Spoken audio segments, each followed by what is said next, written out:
আজ হচ্ছে বজরংবলীর পূজা, বজরংবলীর জন্মদিন যেহেতু সেহেতু আমি এটা করি। সকাল সকাল চান করে আর এই ব্রেকফাস্টে আমি আজকে ছাতুর শরবত একটু করছি, সেটা খেয়ে আমি ব্রেকফাস্ট আজকে করব, যেহেতু ভাত খাই না সেহেতু আমি ছাতুর শরবতটা খেলাম। তারপরে সাবু ভিজিয়েছি, দুপুরবেলা সাবু মাখা করব, কলা টলা দিয়ে সাবু মাখা খাবো।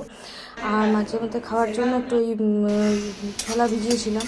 আর এই বাদামটা আমি বিবেকের জন্য ভাজি, ও বাদাম দিয়ে ভাত খেতে খুব পছন্দ করে।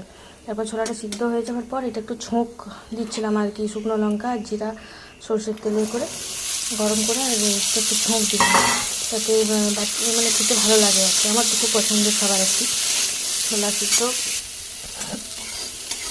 এইটা খুব ভারী পেট ভরা খাবার। তারপর বিবেক আমার জন্য একটা ডাব নিয়ে রেখেছিল, ডাবের জলটা পুরোটাই আমি নিজেই খেলাম।